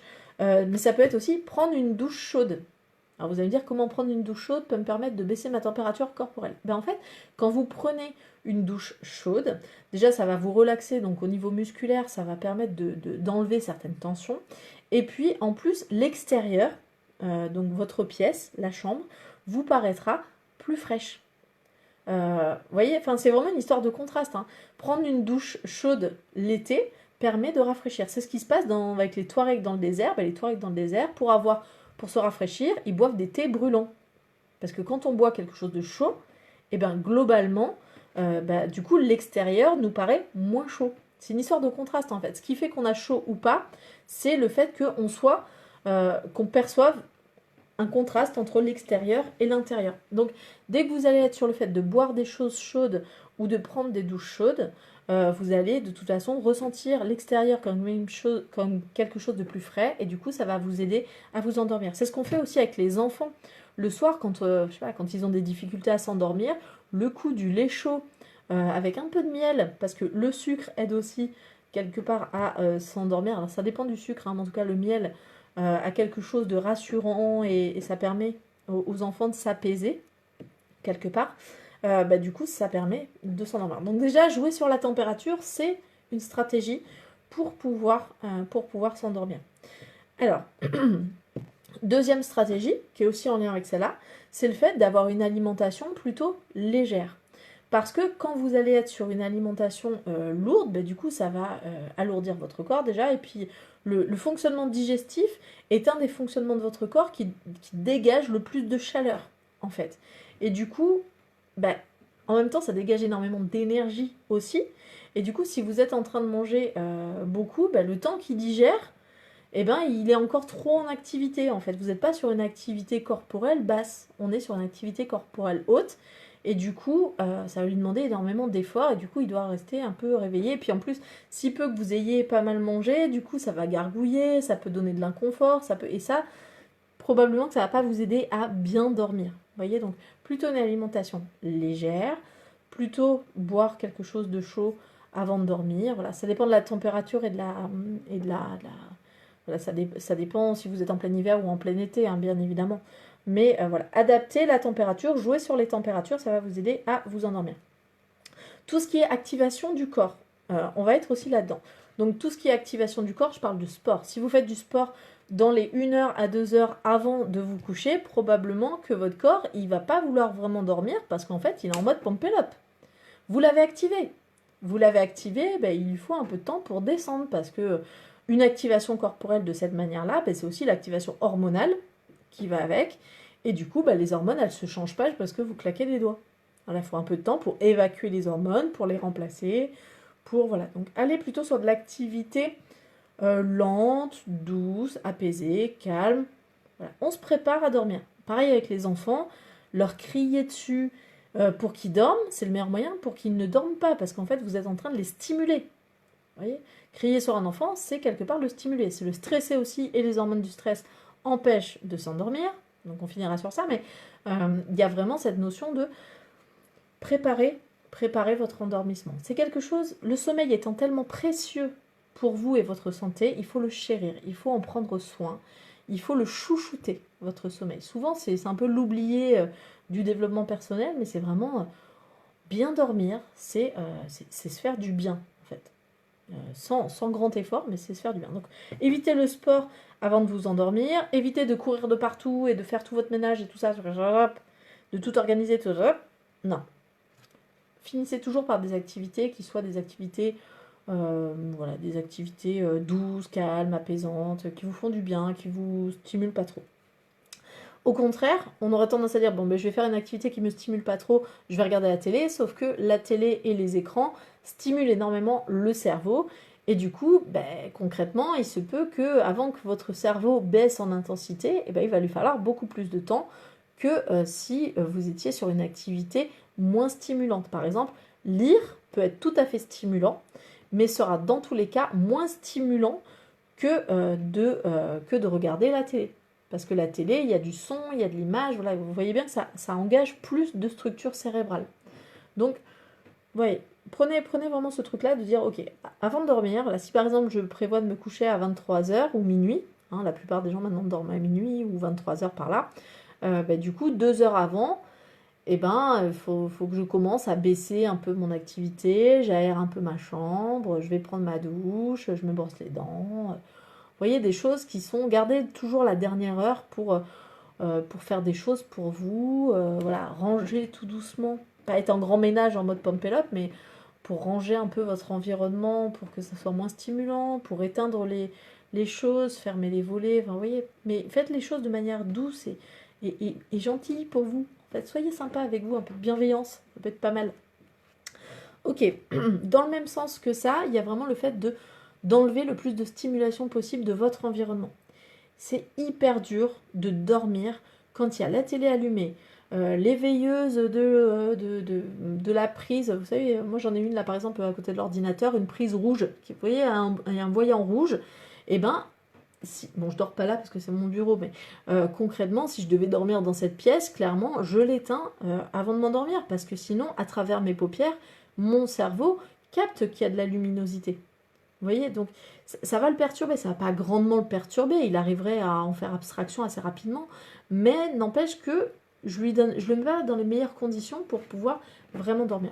Pour pouvoir vraiment dormir, le principe, ça serait dans un minimum de stimulation, donc pas forcément de bruit, pas forcément de lumière, voilà, tranquille, pas de bazar tout autour. Ça, c'est les trucs de feng shui. Oui, vous prenez feng shui. Il y a vraiment la notion de épurer l'espace là où vous dormez. Il faut que ça soit le moins de choses possible, le plus d'air qui circule, voilà, un environnement sain, voilà. Même de faire le ménage et d'avoir un environnement qui n'a pas de poussière, ben, mine de rien, la poussière, c'est quelque chose qui peut stresser votre corps. Donc, voilà. Soignez votre environnement, soignez l'endroit où vous dormez. On dit comme on fait son lit, on se couche. Et bien comme on prend soin de l'endroit où on va dormir, et ben on dort bien ou pas, clairement. Et ça c'est très important. Donc Je vous ai parlé des causes hormonales, environnementales, psychologiques. Oui, donc, dans les causes du mauvais sommeil, je vous ai parlé des causes hormonales. Donc, avec tout ce qui est la notion de grossesse, les phases de croissance, les machins comme ça. Ok. La thyroïde qui fonctionne mal aussi peut être une source de dérèglement du sommeil, très clairement. Donc, dans tous les cas, si vous avez un trouble du sommeil, parlez-en à votre médecin. La première chose à faire. Voilà, j'arrive pas à dormir, qu'est-ce qui se passe? Alors déjà, essayez de modifier un peu dans votre environnement, parce que des fois, il y a des choses simples à mettre en place. Mais si vous voyez que ça perdure et que vous essayez de lutter contre, mais qu'il y a un truc qui bug et que vous trouvez que ça s'incruste un peu dans vos habitudes, parlez-en à votre médecin. Il va chercher avec vous s'il n'y aurait pas un problème au niveau de la thyroïde, s'il n'y aurait pas un problème hormonal autre. Bref, il va essayer de chercher de ce niveau-là. À un moment donné, il vous parlera d'aller voir un psy si vraiment il y a une histoire de stress derrière. Ou il vous dira de vous détendre. Ce qui peut se passer aussi, et j'en ai pas mal parlé pendant le confinement, où les gens finalement ne bougeaient pas beaucoup, c'est un décalage d'énergie entre le cerveau qui est stimulé toute la journée parce que vous étiez en phase de révision et que vous pensiez à plein de choses et que vous regardiez la télé et que ceci. Et donc un cerveau qui est à bloc d'activation toute la journée avec un corps qui bouge pas du tout et qui donc lui se fatigue pas en fait. Et donc il peut y avoir à la fin de la journée un corps qui est en mode bon bah alors moi j'ai encore plein d'énergie, je ferais bien du sport, je fais bien ceci, je ferais bien cela, si on sortait, et un peu comme un petit chien dans la maison, et puis votre cerveau qui dit non mais moi je suis lessivé, je suis KO, j'en peux plus, j'ai trop pensé, genre je suis épuisé, et du coup ce décalage là ne participe pas au sommeil parce que du coup il y a votre cerveau qui veut plus rien entendre et il y a votre corps qui est en mode pump it up. Donc le but, bien évidemment, si vous êtes dans ce cas-là, et on est très nombreux à être dans ce cas-là avec des métiers intellectuels ou des activités très intellectuelles, eh ben, il va falloir compenser, trouver un équilibre avec, bien sûr, le fait d'utiliser votre corps. Dans votre journée, il va falloir utiliser votre corps, il va falloir le mobiliser. Pourquoi pas faire du sport, aller vous promener, faire du ménage. Bref, si à un moment donné, vous sentez que vous êtes épuisé mentalement, c'est l'occasion de se dire, ok, en fait, là, c'est le moment d'utiliser mon corps, en fait. Même pour faire des petites choses, mais on sous-utilise notre corps. Alors, tac, tac, tac, j'essaie de lire vos commentaires. Voilà, vous l'avez bien dit, je vais le quitter. Non, on peut plus dormir ensemble. Non, c'est pas une histoire de le quitter, mais c'est juste de pas dormir avec. Voilà, vous trouvez des solutions pour pouvoir dormir avec, mais de la bonne manière. C'est tout, de trouver des solutions, en fait. Patty, t'es pas obligé de le quitter pour ça, quand même. Donc, c'est vrai qu'on n'a pas les bons réflexes quand il fait chaud, boire froid, douche froide, et c'est encore pire après. C'est exactement ça. Et l'auto-hypnose, on peut le faire avant de se coucher. Mais oui, tout à fait. Je vais y venir maintenant, parce que je vois que l'heure tourne, donc je vais essayer de passer rapidement. Donc, l'auto-hypnose, et en tout cas la manière dont moi j'utilise l'apprentissage de l'auto-hypnose avec mes patients, c'est clairement dans ce cadre-là. Je vais enlever mes fiches.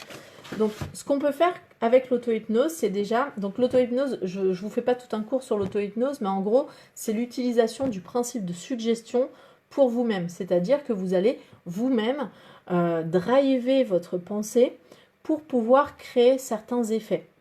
Je vous le fais vraiment court. Voilà. Il y a plein de manières d'utiliser l'auto-hypnose, mais par rapport à ce cadre-là du sommeil, c'est vraiment là. C'est-à-dire que vous allez prendre votre pensée par la main, prendre votre fonctionnement corporel par la main, et vous allez le guider vous-même vers l'effet que vous voulez voir se mettre en place. Là, si par exemple, vous êtes quelqu'un qui a du mal à s'endormir parce qu'il pense trop, et bien ça va être justement de l'amener, de driver la pensée pour l'emmener à penser, puisqu'il est déjà en train de penser. Donc essayer de l'empêcher de penser, ça serait violent, puisque c'est son fonctionnement. Mais par contre, de driver cette pensée qui est déjà en train de réfléchir sur quelque chose qui va amener plus facilement de l'endormissement. Par exemple, si vous êtes du style à penser à tous les problèmes de la Terre au moment de vous coucher, ben, validez que votre cerveau a besoin de cogiter, par exemple, parce que peut-être qu'il est déjà dans ce mode-là et qu'il a déjà cogité longtemps par rapport à ça, et commencez à cogiter à tiens, comment je ferais pour pouvoir m'endormir là? Et racontez-vous, tout comme on raconte une histoire à un enfant, vous allez commencer à vous raconter la manière dont vous vous endormez. Une technique très simple, alors ça demande un peu de s'observer sur plusieurs jours ou alors d'avoir une bonne connaissance de soi, mais la technique la plus simple, c'est de dire ok, comment je fais d'habitude quand quand je me couche pour m'endormir. On a tous des sortes de rituels, qu'on le veuille ou pas. On se couche toujours du même côté pour s'endormir. On fait à peu près toujours les mêmes micro-mouvements. On a tous un petit rituel, quoi. Un truc qu'on regarde avant de s'endormir. Une façon de respirer particulière. Voilà, est-ce que vous respirez rapidement ou est-ce que vous respirez plutôt lentement? Et donc, vous allez prendre un certain nombre d'événements d'endormissement, c'est-à-dire vous allez trouver le mode d'emploi finalement de votre endormissement. Et il n'y en a pas 50, hein, vous vous endormez toujours de la même manière quasiment. Et donc, vous allez vous raconter à vous-même comment vous vous endormez. Et d'utiliser l'auto-hypnose, c'est par exemple de dire ce qui va se passer, donc c'est de faire une suggestion. Par exemple, vous vous dites à vous-même, faites-le hein, devant l'écran, vous allez voir que ça marche bien. Vous vous dites à vous-même, ma respiration va s'approfondir. Et vous attendez que ça vienne. Vous ne le faites pas forcément, vous ne forcez pas la chose, mais vous attendez que ça soit là. Et après, vous vous dire, et là, je ferme les yeux. Formulez-le vraiment au présent. Alors là, je vous parle en même temps, donc c'est un peu moins facile, mais pour que vous compreniez la démarche. Donc voilà. Et vous allez vous raconter votre mode d'emploi pour pouvoir vous endormir. Et donc, vous allez voir qu'il y a un certain nombre de choses qui vont venir. Par exemple, moi, ce que je fais quand j'utilise ce mode d'emploi-là, alors déjà, vous voyez que je me mets déjà dans une position particulière. Je le fais toute seule, en fait, à force. Voilà, je m'en raconte. Alors, ça fait toujours bizarre parce que je vous le dis à vous. Mais voilà, je me dis, voilà, quand je m'endors, généralement, je commence par fermer les yeux. Et donc là, je ferme les yeux. Alors là, c'est bizarre parce que je vous parle, mais j'ai les yeux fermés. Et en général, il se passe exactement ça, c'est-à-dire que je respire plus profondément. Et là, je vais attirer mon attention, en fait, sur ce qui se passe à ce moment-là. Est-ce que j'ai des petits fourmillements dans les mains? Est-ce qu'il se passe que je me tourne d'un côté? Est-ce qu'il se passe... Voilà. Le but, c'est vraiment que vous allez vous raconter tous les éléments qui viennent témoigner que vous êtes en train de vous endormir. Et en fait, on ne se rend pas compte au quotidien parce qu'on ne porte pas forcément son attention dessus, mais il y a énormément d'éléments qui viennent dire que le corps, c'est pas un on-off. Il se passe énormément de choses dans la phase d'endormissement. Il y a certains muscles qui sont moins sensibles, certaines sensations qui, elles, sont un peu plus présentes. Je sais pas, la présence du silence, par exemple, peut être intéressante. Il peut y avoir, je sais pas, les mâchoires qui se décrispent, la respiration qui est particulière, voilà, une sensation d'une détente quelque part dans le corps. Et quel que soit votre mode d'emploi, vous allez vous raconter à vous-même par quelles étapes vous passez pour pouvoir aller vers de l'endormissement. Donc là, je vous l'ai fait un peu rapide, mais le principe, c'est vraiment, vous allez vous raconter l'histoire de vous en train de dormir. Vous pouvez même commencer par « Il était une fois ». C'est toujours un peu bizarre de se dire ça à soi-même, mais « Il était une fois, moi qui m'endors ». En général, quand je m'endors, je prends la position la plus confortable. Et vous allez voir que rien que de vous le dire, vous allez spontanément la prendre, en fait, la position confortable si vous voulez vous endormir. Vous voyez ? Et c'est une technique qui est hyper intéressante à apprendre aux enfants. Moi, je sais que je l'ai apprise à mes enfants et de temps en temps, quand j'ai pas forcément beaucoup de temps pour leur lire des histoires, les trucs, je leur dis, ok, tu te souviens de l'histoire de comment tu t'endors? Et si tu te la racontais? Et là, j'entends ma fille qui commence à se raconter l'histoire. Alors maintenant, elle le fait dans sa tête, donc c'est un peu moins, ça met un peu moins le bazar, mais mine de rien, elle se raconte à quel point elle s'endort d'une telle ou telle manière. En fait, elle devient son propre guide. En fait, le principe de l'auto-hypnose, c'est vraiment ça. C'est on va driver la pensée, on va driver la sensation, on va driver le comportement. Et donc, c'est toujours super, super intéressant. Voilà, c'est une technique que je vous propose ici. À tester ce soir. C'est vraiment, prenez l'habitude de vous observer en train de vous endormir. Et vous verrez que vous n'aurez jamais accès au moment où vous vous endormez. Hein. Ça, c'est un moment, personne n'arrive à le choper. Hein. C'est un peu comme le moment où on passe de la nuit au jour. C'est-à-dire, c'est tellement... voilà, c'est pas un moment, c'est un processus. Du coup, on n'a jamais le moment où on s'endort vraiment. Donc, on a toujours des choses à se raconter pour driver le truc et de se dire, ok, en fait, après, il se passe ça, et puis après, il se passe ça, et puis après, je m'endors. Après, je pense plus. Et quand je pense plus, alors je m'endors. Et rien que de vous dire ça, ça va driver votre pensée vers de l'endormissement. Et l'avantage, c'est que pendant que vous pensez à ça, bien évidemment, vous ne pensez pas à tout ce qui vous empêchait de dormir avant. C'est-à-dire que votre pensée continue de penser, donc elle fait ce qu'elle a l'habitude de faire, donc vous n'allez pas à l'encontre de votre pensée, mais vous utilisez votre pensée pour pouvoir driver l'endormissement. Et à force d'utiliser cette technique, et je vous en donnerai une deuxième après, mais à force d'utiliser cette technique, rien que le fait de vous dire à vous-même que vous allez utiliser cette technique, en fait, votre corps va de suite comprendre qu'en fait, il va aller direct à la solution. Il va aller direct au « Ah ouais, mais je connais déjà la fin de l'histoire. La fin de l'histoire, c'est que je m'endors. » Vous voyez? Et c'est... Vous allez aider votre cerveau, en fait, mais comme vous feriez avec un enfant. En fait, c'est exactement la même chose. C'est exactement la même chose. Deuxième technique que je vous propose ce soir, c'est vraiment une technique qui est plus une technique sensorielle. On est moins sur du mode d'emploi de soi-même, on est plus sur de l'utilisation de ce qu'il y a autour. Ça, c'est surtout pour les personnes qui sont très perturbées par l'environnement, notamment quand on change d'environnement, on ne dort pas chez soi. Et donc là, les bruits du frigo de votre ami vous semblent beaucoup plus importants, le chien qui aboie, la respiration de votre nouvel ami que vous ne connaissez pas, du coup, vu que c'est pas habituel, ça vous embête un peu. Et bien, vous allez utiliser, en fait, exactement comme pour le mode d'emploi, vous allez utiliser tout ce que vous percevez comme élément vous permettant de vous endormir. Et donc là, la technique, on appelle ça une spirale sensorielle parce qu'on va brosser les 5 sens, enfin surtout 3 en fait. Le visuel, donc tout ce que vous voyez, l'auditif, tout ce que vous entendez, et le kinesthésique, donc tout ce que vous ressentez.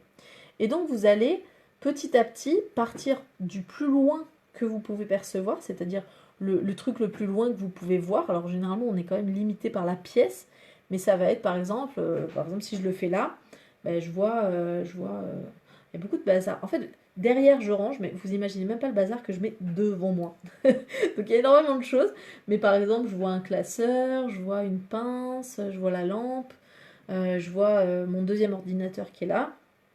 Et après, je passe sur de l'auditif. Qu'est-ce que j'entends? Mais j'entends le bruit de mon ordinateur. J'entends le son de ma propre voix, puisque du coup je parle. J'entends le bruit de ma respiration.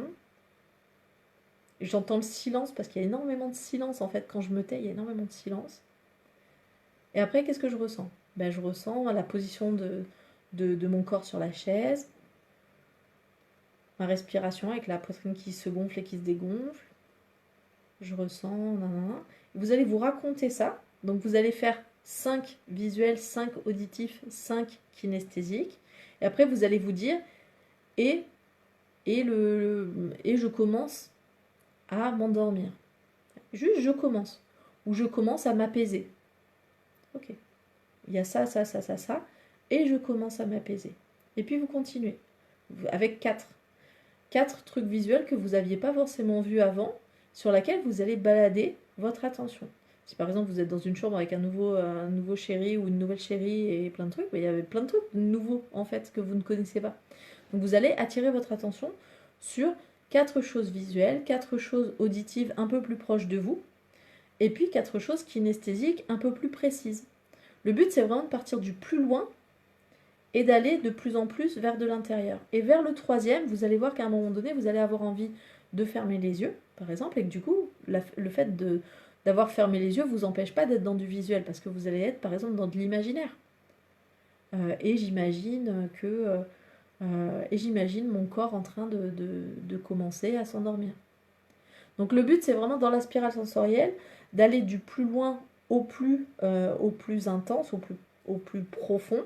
Et même à un moment donné, vous allez pouvoir dire, ok, je ressens certaines parties de mon corps qui sont déjà en train de s'endormir. Vous voyez, vous allez petit à petit, comme ça, brosser la sensorialité pour aller vers de plus en plus de l'interne. Et ça va vous permettre de ne plus être gêné par les éléments de l'extérieur, mais de les utiliser comme un prétexte pour pouvoir vous endormir.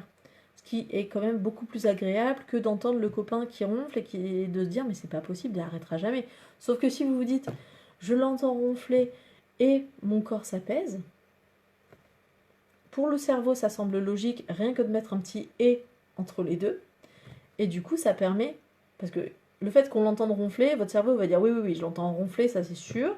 et mon corps s'apaise. Ah, ok, ok. Bah, le premier est vrai, donc le deuxième doit être vrai aussi, donc je m'apaise. Ok. Donc vous voyez que vous serez plus gêné par les bruits de l'extérieur, par ce que vous pouvez voir, parce qu'en fait vous allez tout utiliser. Limite le lendemain vous dire ah merci d'avoir ronflé aussi fort, ça m'a permis de m'endormir, ça m'a fait trop du bien.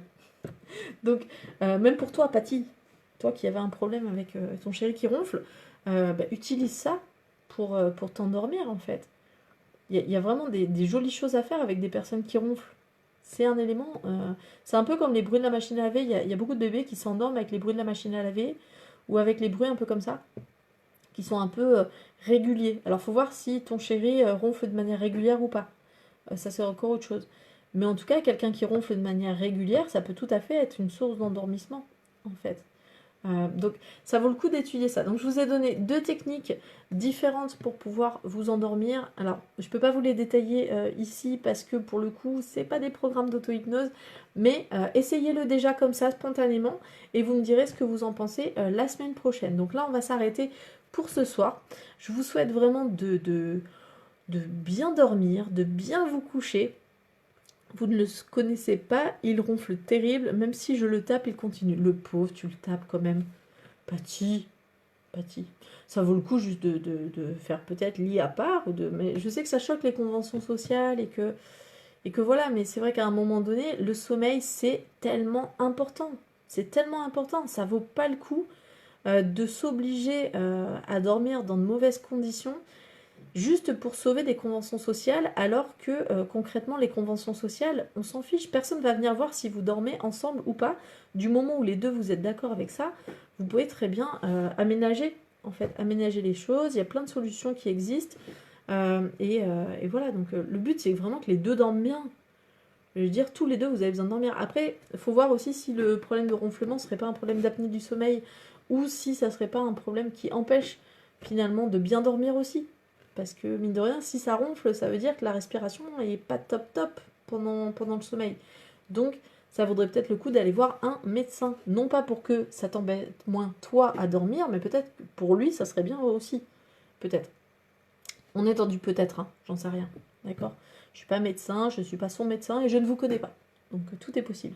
Mais en tout cas, il y a des moyens et préserve ton sommeil dans tous les cas. Patty, ton sommeil est important. Le sommeil de ton chéri aussi, mais ton sommeil est important. Mais c'est moi, je me réveille pour tout. Ouais, donc dans ce cas-là, c'est à toi de travailler. Sur toi, il y a peut-être la notion d'hyper-stress et d'hyper-vigilance. Travaille ça, fais-toi accompagner si tu es trop stressé. Apprends des techniques pour relâcher la pression, fais du sport. Enfin bref, il y a plein de techniques que j'ai déjà abordées dans les lives. Mais prends soin de toi, quoi. Prends soin de toi. Le sommeil, encore une fois, c'est hyper, hyper important. Vous pouvez avoir une journée naze. Si vous avez un bon sommeil, ça répare tout. Ça répare tout. Le corps, le psychologique, les relations sociales, ça répare tout. Merci pour cette soirée, super intéressante encore. Oui, le sommeil c'est important et dormir que c'est bon. Et bien justement, je vais vous laisser aller vous coucher, dormir. Pensez à éteindre vos téléphones, vos ordinateurs, vos veilleuses, vos tout pour vraiment préserver votre sommeil. Prenez une bonne douche avant d'aller vous coucher, aérez votre chambre avant d'aller vous coucher et je vous souhaite beaucoup de jolis rêves et je vous dis à la semaine prochaine. Alors je vous donne le programme de la semaine prochaine. On travaillera justement sur la mémoire et l'apprentissage. Donc mercredi mémoire, jeudi apprentissage. Donc je vous souhaite une bonne soirée, dormez bien et à très bientôt. Ciao ciao.